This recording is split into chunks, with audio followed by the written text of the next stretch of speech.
Hi everyone, welcome to MLT healthy vlogs. వీడియోకి వెళ్ళే ముందు ఒక చిన్న ఇన్ఫర్మేషన్ అనమాట మీ అందరికి. సో నాలాగా ఎంతో మందికి యూట్యూబ్ ఛానల్స్ ఉండిండొచ్చు, నాలాగా మీరు కూడా యూట్యూబర్స్ అయిండొచ్చు. యూట్యూబర్స్ తో కలిసి వర్క్ చేసే ఒక ఆపర్చునిటీ. సో నేను మీతో కలిసి వర్క్ చేసే, మీ యూట్యూబ్ ఛానల్ కి వర్క్ చేసే ఒక చిన్న ఆపర్చునిటీ అయితే తీసుకొని వచ్చాను అనమాట. యూట్యూబర్స్ కి వాయిస్ ఓవర్స్ కావాలన్నా, లేకపోతే ఇప్పుడు సపోజ్ ఏదైనా ఇంగ్లీష్ వీడియో అనేది వాళ్ళు తెలుగులో కన్వర్ట్ చేసి తెలుగులో వాళ్ళు చెప్పాలి అనుకున్నప్పుడు ఆ ఇంగ్లీష్ వీడియో అనేది తెలుగుకి ట్రాన్స్లేట్ చేసి ఇవ్వగలిగే ఆ యొక్క టెక్నిక్స్ కానీ, సో ఇవంతా కూడా నా టీం ద్వారా జరుగుతుందనమాట. సో మీలో ఎవరికైనా ఇలాంటివి కావాలంటే సబ్ టైటిల్స్ కానీ, English to Telugu translation or Telugu to English translations కానీ, నెక్స్ట్ సబ్ టైటిల్స్లో SRT ఫైల్ చేయడం కానీ, నెక్స్ట్ వాయిస్ ఓవర్స్ ఇవ్వడం కానీ, సో ఇవన్నీ కూడా నా ద్వారా వర్క్స్ అనేవి అవైలబుల్లో ఉంటాయి. సో మీకు ఇలాంటి వర్క్స్ కావాలంటే సో నా ఇన్స్టాగ్రామ్ పేజ్ ఫాలో అవ్వండి. ఒక మెసేజ్ పెట్టినట్లయితే నేను డీటెయిల్స్ కానీ దానికి సంబంధించిన బడ్జెట్ మీ బడ్జెట్లో చేయగలిగేలాగా మేమైతే ప్లాన్ చేసుకుంటాం అనమాట. సో ఆ రకంగా మీరు మీ అందుబాటులో ఉన్న రేట్స్ని మీరు చూస్ చేసుకొని మీరు ముందుకు వెళ్ళొచ్చు వర్క్లో. ఇంకొక విషయం ఏంటంటే DMLT స్టూడెంట్స్కి అండ్ ఫస్ట్ ఇయర్ మెయిన్గా, అంటే ఈ మంత్ నుంచి DMLT క్లాసెస్ అనేది స్టార్ట్ చేశాను అనమాట. DMLT క్లాసెస్కి లేకపోతే BSMLT second year are SMLT third year classes కూడా జరుగుతున్నాయి. సో ఆన్లైన్ క్లాసెస్ అనేది, సో ఏ విధంగా మీరు ఈ క్లాసెస్ వినాలి అనేది కూడా మీకు ఇంట్రెస్టెడ్ అయితే, సో నా ఎక్స్ప్లెనేషన్స్ అందరూ వినే ఉంటారు. సో మీకు ఇంట్రెస్టెడ్ అయితే క్లాసెస్ ఎలా జాయిన్ అవ్వాలి అనేది ఇన్స్టాగ్రామ్లో నాకు ఒక చిన్న మెసేజ్ పెట్టినట్లయితే సో నేను మీకు దాని డీటెయిల్స్ కానీ పర్టికులర్స్ కానీ నేను చెప్తాను అనమాట. ఈరోజు GCLP నుండి ఇంపార్టెంట్ క్వశ్చన్ 5 మార్క్స్కి అడగొచ్చు, 10 మార్క్స్కి అడగొచ్చు, సింపుల్గా 3 మార్క్స్ కూడా అడిగే క్వశ్చన్ అనమాట. సో ఆ క్వశ్చన్ ఏంటంటే బయోమెడికల్ వేస్ట్ మేనేజ్మెంట్. సో మనం బయోమెడికల్ వేస్ట్ మేనేజ్ అంటే ఏంటిదో తెలుసుకుందాం. సో బయోమెడికల్ వేస్ట్ అన్నా హాస్పిటల్ వేస్ట్ అన్నా సేమ్ అన్నమాట. సో బయోమెడికల్ వేస్ట్ అంటే ఏంటంటే హాస్పిటల్లో జనరేట్ అయ్యే వేస్ట్ని, అంటే హాస్పిటల్లో క్రియేట్ అయ్యే వేస్ట్ని మనం బయోమెడికల్ వేస్ట్ అని అంటాం అనమాట. హాస్పిటల్ వేస్ట్ అని కూడా అంటాం.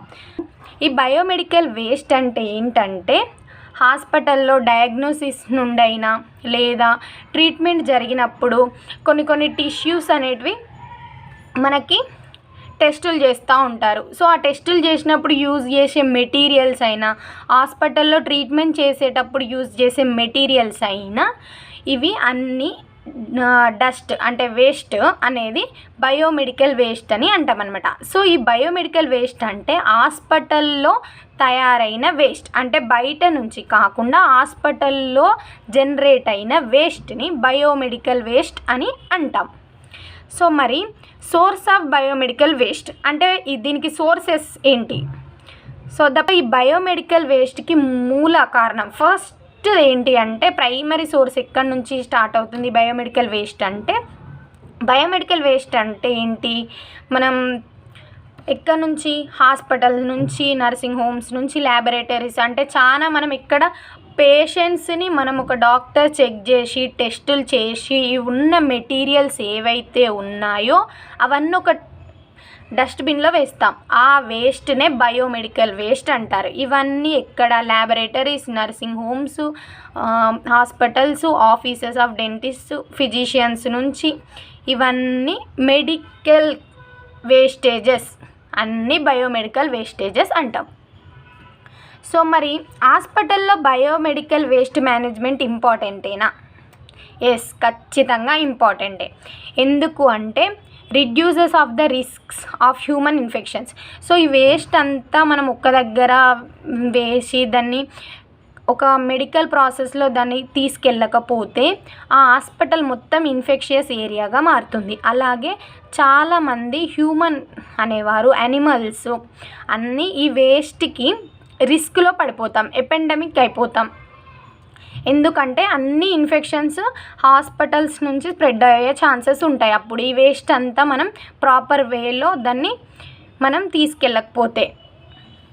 అందుకోసమే బయోమెడికల్ వేస్ట్ మేనేజ్మెంట్ అనేది హాస్పిటల్స్లో ఇంపార్టెంట్. సో మరి ఈ బయోమెడికల్ వేస్ట్ మేనేజ్మెంట్ని మనం ఎన్ని టైప్స్గా చెప్పుకోవచ్చు.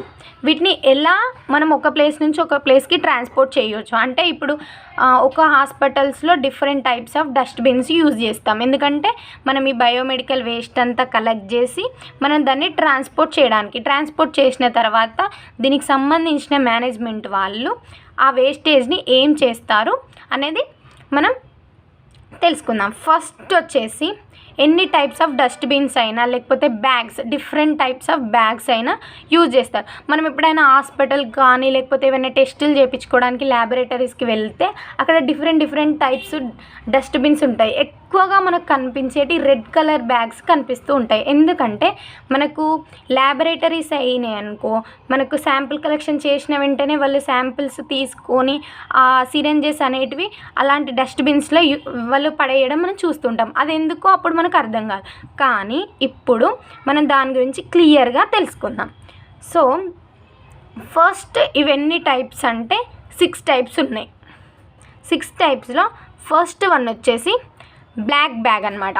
బ్లాక్ బ్యాగ్ అయినా అనొచ్చు లేకపోతే బ్లాక్ డస్ట్బిన్ అయినా అనొచ్చు.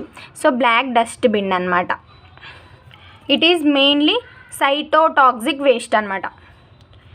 ఫస్ట్ ఇది సైటోటాక్సిక్ వేస్ట్ అంటే ఎక్స్పైర్డ్ మెడిసిన్స్ అయినా ఈ బ్యాగ్లో ఎక్స్పైర్డ్ మెడిసిన్స్ అయినా వేయొచ్చు, కెమికల్ వేస్టేజెస్ అయినా వేయొచ్చు, రేడియో యాక్టివ్ వేస్ట్ వేయొచ్చు, ఇన్సెషన్ యాష్ అనే వేయచ్చు. అంటే మనం ఏమైనా సిరెంజెస్ అలాంటివి ఏమైనా హ్యాష్ చేసినామనుకో ఆ యాష్ అయినా ఇందులో వేయొచ్చు. నీడిల్స్ వితౌట్ సిరెంజెస్ కాకుండా నీడిల్స్ మనకు బ్లడ్ శాంపిల్స్ తీసినప్పుడు కానీ సిరెంజెస్ పడేసి నీడిల్స్ అయినా ఇందులో వేసుకోవాలి. Blades, sharps and all metals. So ఈ బ్లాక్ బ్యాగ్ అనేది వీటన్నిటికీ యూజ్ అవుతుంది. ఇవన్నీ కాకుండా సింపుల్గా ఒక 2-3 అయినా మనం రాసుకుంటే చాలు. రెడ్ బ్యాగ్ అనమాట. సో రెడ్ బ్యాగ్ మనకు దేనికి? Biohazard infection plastic waste red bag అనమాట. So biohazard infectious plastic waste. So మనం రెడ్ బ్యాగ్ పైన మనం బయోహజార్డ్ సింబల్ చూసాం. సో అది డేంజర్ అని అర్థం. ఇది దేనికి యూజ్ చేస్తారు ఈ bag? Used and disposable plastic items. So ఇవన్నిటికి infectious plastic items, plastic waste అనేటివి డిస్పోజల్ చేయడానికి రెడ్ బ్యాగ్ యూజ్ చేస్తారు.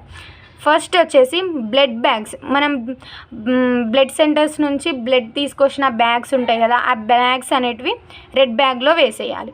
Next infectious ivy sets. మనం ఏదైనా డిసీజ్ గురైనప్పుడు ఐవీ సెట్స్ కానీ పెడతారు కదా, అప్పుడు ఐవీ సెట్స్ అనేటివి యూజ్ చేసిన తర్వాత అవి ఇందులో రెడ్ బ్యాగ్లో డిస్పోజల్ చేయాలి. ఇన్ఫెక్షియస్ ప్లాస్టిక్ ట్యూబింగ్స్, ఏవైనా ట్యూబింగ్స్ ఉంటే అవి. Rubber catheters. సో మనం different types of catheters use చేస్తాం మనం హాస్పిటల్స్లో. సర్జరీ జరిగినప్పుడు కానీ ఏదైనా ఇన్ఫెక్షన్స్ అట్లా స్ప్రెడ్ అవుతున్నాయంటే క్యాథెటర్స్ యూజ్ చేస్తాం. సో ఆ క్యాథెటర్స్ అన్నీ రెడ్ బ్యాగ్లో యూజ్ చేసిన తర్వాత పడేయాలి. నెక్స్ట్ వచ్చేసి కట్ ప్లాస్టిక్స్. ఏమైనా ప్లాస్టిక్స్ కట్ చేసినవి అలా ఉంటాయి. LaTeX gloves. మనం డాక్టర్స్ సర్జరీ టైంలో లేకపోతే ల్యాబ్ టెక్నీషియన్స్ ఏవైనా ఎక్కువ టెస్టులు అంటే బయోహజార్డ్కి సంబంధించిన టెస్టులు, ఎగ్జాంపుల్ హెచ్ఐవి టెస్ట్ చేశారనుకోండి, అప్పుడు లాటెక్స్ గ్లౌజెస్ అనేటివి యూజ్ చేస్తారు. అప్పుడు ఆ యూజ్ చేసిన గ్లౌజెస్ అనేటివి రెడ్ బ్యాగ్లో వేస్తారనమాట. Next urine bags. ఏంటి? Microbiology and biotechnology waste. So ఇంకా హాస్పిటల్లో మైక్రోబయాలజీ డిపార్ట్మెంట్కి సంబంధించిన ఏమైనా వేస్ట్ జనరేట్ అయింది అంటే, ఇంకా బయోటెక్నాలజీకి సంబంధించిన వేస్ట్ అనేది జనరేట్ అయ్యింది అంటే వాళ్ళు ఒక రెడ్ బ్యాగ్ మెయింటైన్ చేసి రెడ్ బ్యాగ్లో పడేస్తారు. నెక్స్ట్ వచ్చేసి బ్లూ బ్యాగ్ అనమాట. నెక్స్ట్ బ్లూ బ్యాగ్ అయినా లేకపోతే వైట్ బ్యాగ్ అయినా మనం అనొచ్చు. సో ఇది ఎక్కడ అంటే ఇన్ఫెక్షియస్ షార్ప్ వేస్ట్ అంటాం అనమాట. ఇన్ఫెక్షియస్ షార్ప్ వేస్ట్ ఎగ్జాంపుల్స్ ఏమన్నా బ్లేడ్స్, స్లైడ్స్, గ్లాసెస్ ఇట్లాంటి బాటిల్స్ యూజ్ చేస్తాం హాస్పిటల్స్లో అయినా లేకపోతే ల్యాబొరేటరీస్ అయినా. అప్పుడు ఈ బ్లూ బ్యాగ్లో ఆర్ వైట్ బ్యాగ్లో వేస్తామన్నమాట. కొన్ని హాస్పిటల్స్లో వైట్ బ్యాగ్ యూజ్ చేస్తారు, కొన్ని హాస్పిటల్లో బ్లూ బ్యాగ్ యూజ్ చేస్తారు. సో పర్టికులర్గా కొన్ని ఎగ్జాంపుల్స్గా glass bottles, glass ampoules, contaminated glasses, antibiotic vials, metallic implants, injection vials, ఏమైనా స్లైడ్స్, బ్రోకెన్ గ్లాసెస్ పీసెస్ ఏమైనా ఉంటే, టెస్టులు చేసినప్పుడు ఏమైనా స్లైడ్స్ అంటివి పలిగిపోయి ఉంటే ఆ వేస్టేజ్ అంతా ఎక్కడ పడేయకుండా సపరేట్గా బ్లూ బ్యాగ్లో ఆర్ వైట్ బ్యాగ్లో ఇలాంటి డస్ట్బిన్స్ యూజ్ చేసి అందులో పడేయాలి. నెక్స్ట్ వచ్చేసి గ్రీన్ బ్యాగ్ అనమాట. గ్రీన్ బ్యాగ్ అంటే ఏం లేదు, సింపుల్. గ్రీన్ బ్యాగ్ అంటే జనరల్ వేస్ట్ అనమాట. అంటే మనం యూజ్ చేసిన పేపర్స్, కప్స్, టీ తాగినప్పుడు కప్స్, అట్లాంటి ఆఫీస్ స్టేషనరీ ఇవన్నీ గ్రీన్ బ్యాగ్స్లో వేస్తారు. గ్రీన్ బ్యాగ్కి మరొక పేరు రీసైకిలబుల్ వేస్ట్ అనమాట. ఈ బ్యాగ్లో వేస్ట్ చేసేది రీసైకిలబుల్ వేస్ట్ అని కూడా మనం అనొచ్చు. సో మనకు ఇక్కడ చూసుకుంటే రీసైకిలబుల్ సింబల్ కూడా మనకు గ్రీన్ బ్యాగ్ పైన ఇస్తారనమాట. సో మనకు గ్రీన్ బ్యాగ్ రీసైకిలబుల్ సింబల్స్ కూడా ఇస్తారు. సో ఇందులో ఏమేమి ఇస్తాం? Office stationery, disposable paper cups, tea తాగిన తర్వాత కప్స్ లాంటివి, tissue papers used for domestic purpose. Different type పర్పస్లకి మనం చూసిన టిష్యూ పేపర్స్, యూజ్ చేసిన టిష్యూ పేపర్స్ అనేటివి గ్రీన్ బ్యాగ్లో పడేస్తాం. గ్రీన్ బ్యాగ్ అంటే రీసైకిలబుల్ వేస్ట్ అని అర్థం. సో నెక్స్ట్ వచ్చేసి ఎల్లో బ్యాగ్ అనమాట. సో ఎల్లో బ్యాగ్కి ఇన్ఫెక్షియస్ వేస్ట్, నాన్ ప్లాస్టిక్ సంబంధించిన ఇన్ఫెక్షియస్ వేస్ట్ అనేటివి ఎల్లో బ్యాగ్స్లో వేస్తాం. ఎగ్జాంపుల్గా ఏమేమి ఉన్నాయంటే infectious dressing materials like gloves, cotton etcetera. So gloves లాంటి ఏమైనా ఇన్ఫెక్షన్స్ డ్రెస్ మెటీరియల్స్ లాంటివి పడేస్తాం. కాటన్ అయినా యూజ్ చేసిన స్పిరిట్ కాటన్స్, నార్మల్గా బ్లడ్ తీసినప్పుడు యూజ్ చేసే కాటన్స్, ఏమైనా సర్జరీ అయినప్పుడు యూజ్ చేసే కాటన్, అవన్నీ డ్రెస్సింగ్ మెటీరియల్స్ అనమాట. హాస్పిటల్లో సర్జరీ తర్వాత డ్రెస్సింగ్ మెటీరియల్స్.